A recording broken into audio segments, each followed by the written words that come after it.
Every naturalista needs to know how to do at least messy cornrows. It comes in handy those days when you've just taken down a protective style and maybe you don't want to wash your hair immediately, or just so that you prevent your hair from tangling. you know it just comes in very handy. And I struggled for a long time.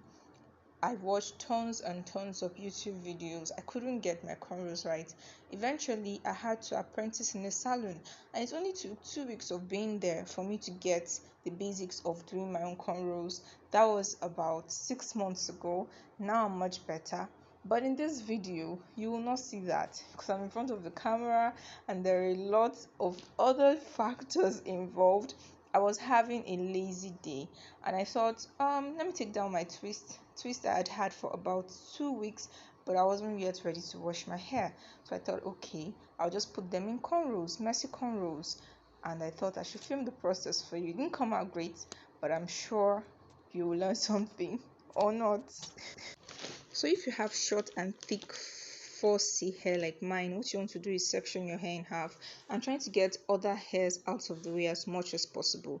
So I've taken 1/6 of the hair. I'm making 6 cornrows. What I start by doing is taking a small part of the hair in front. That way I'm going to find it easier to begin my cornrows. Then to this portion, I'm going to divide in two in the ratio of 1:3. I don't know if you understand that. I'll take it again. So I'm just using my comb just for the purpose of this video. You can use your finger or something so that because you're with cornrows, you're working with 3 portions.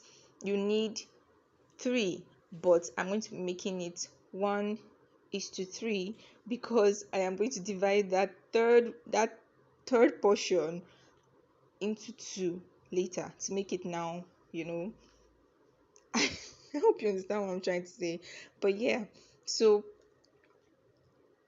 the fingers that are mostly at work in making cornrows are your index finger and your thumb. Your middle finger and your ring finger also play a role. They help to hold the hair in place. So the hair that you are not moving at the time is held down by your middle finger and your ring finger. So what you want to do is just place your index finger in between the hairs, the strands of hairs. What you want to do is place your index finger behind the second strand of hair each time you move. That doesn't mean you're going to be moving just one hand, you'll be moving 2 hands. That's why you see me moving the way I am moving. And I know that this is quite complicated for people who haven't attempted it before or who just haven't gotten it right before. But work with me, just follow me. If at the end of this video you still do not understand what I'm doing, then maybe we'll find another way to help you. One tip to getting perfect cornrows or near perfect cornrows, especially for my kind of hair, short and full hair, is to make sure your hair is properly detangled. If not, it will get messy. It's going to be difficult for you to place your fingers through, which is the only way that your cornrows can progress, because as you go you are picking up more hair.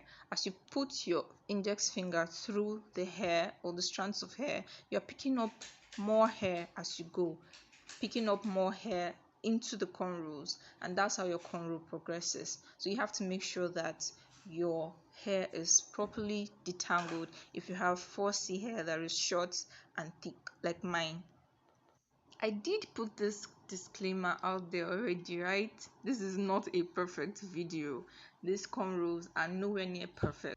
And if I have to go out wearing them, best believe I'm tying a scarf. I'm not very much a wig person, but this can go well under your wigs. They are not that puffy, especially if you're going to be wearing a wig cap. So yeah, I'm just trying to show you that as a beginner, if you can do this or something near to this, I'm just trying to show you that it doesn't take one day to achieve success or perfection. It is practice, and I had years and years of practicing. I couldn't get it, but I was determined to get it. And so, like I said earlier, I enrolled in a physical training. Sometimes watching videos just doesn't do it for you. It doesn't mean you're a dummy or that you can never get it right. Just try other methods, because for something like braiding, hair and all of that stuff, sometimes it requires something you can see physically done before you can actually pick it up, or someone to explain well to you. I had good teachers. What can I say? So let's move on to the second cornrow. Hopefully this is a little better, and maybe you're able to follow me more closely in this one.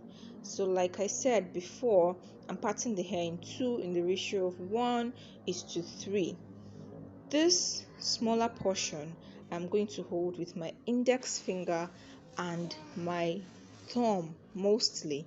The second portion I'll just grip, but just for support, because the index finger from my other hand is going in between to create two portions. So now you see I have three portions, but it's not going to end there. That is what I will keep doing. I'll keep holding two strands of hair in one hand while I hold one strand of hair in another hand, switching the hands as I go. There is no way to explain this any better than I am doing right now. I don't know, I'm not sure there is any way, but I can assure you that if you pay attention and if this is all it's going to take for you to learn, then you are going to be able to do it. Just make sure that your hands are properly positioned.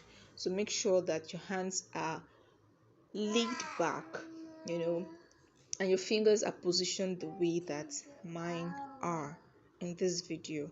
So maybe I should just keep quiet and let you watch for a moment.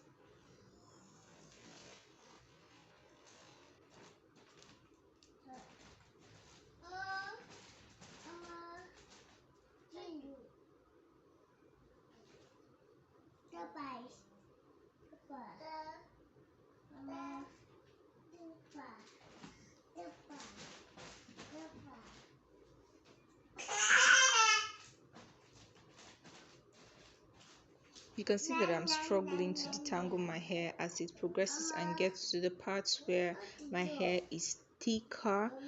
Don't touch it. Like this, if you have 4C hair that is full and especially short, it's going to be hard. It's easier to cornrow hair that is longer, of course, but no excuses. You have to get it done. If your hair is short and you can learn to make your own cornrows, it only means that if it's longer, or by the time it's longer, you'll be perfect. So on to the third cornrow. Just the same, two strands of hair, 1:3. So what you want to do when you start your cornrow is to first of all do like 2 to 3 braids, like move your hands, your fingers like 2 to 3 times, so that the cornrow starts to form before you start to add hair, like before you start to pick up more hair, to incorporate more hair into your cornrows. That's where you see that the braids or the cornrows start from the beginning and they start looking neat from the start, not like they are pulled back. I don't know if you understand what I mean, but I used to make that mistake before. I would start to pick hair from the beginning and it won't look that neat.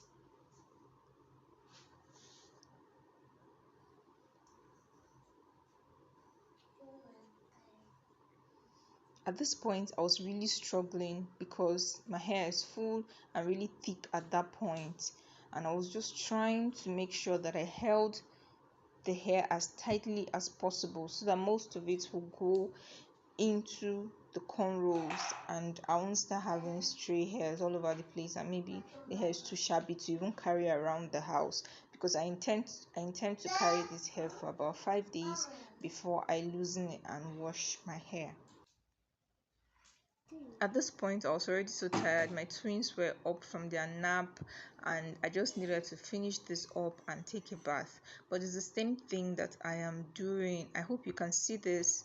I really hope that this can show someone, prove to someone that you can start from somewhere. It doesn't have to be perfect from the beginning. You can start from somewhere, just baby steps, and you will get it right eventually. Just start, no matter how hard it is. If you watch tons and tons of YouTube videos and you can't get it right, find someone who will just show you. I promise you, within 1 hour, you'll be able to do it. I used a dummy to learn this, guys. So if you're really serious about doing this and you can't do it on your hair, you can get a dummy. I don't think it retails for up to 5,000 naira, but you can get a dummy and you will learn to do that in no time. Just get someone that can teach you, or maybe even by watching videos, because it's a lot more difficult to do your own cornrows than to do someone else's cornrows or a dummy or on a dummy. As a matter of fact, sometimes when I'm doing my own cornrows, I get confused just by looking at the mirror. Sometimes I have to close my eyes and just trust my instincts, and just do the cornrows. So at the end of my cornrows, I prefer to twist rather than braid. It just makes it easier when I'm taking it down, and also I think it looks cuter. So that's what I do. The first one I did, I braided, but I had to go and loosen it and twist it. So yeah, these are my messy cornrows. They look really messy, but they will do the job of holding my hair in place until I'm ready to wash it. If you're going to try this, let me know how that goes. Let me know if this video was helpful. I would like to hear from you. Do you think this video is nearly as imperfect as I say it is? Because I really think it is. I was shuffling my hair. I love the way it came out. For someone who didn't know how to do anything, I'm proud of myself. Bye.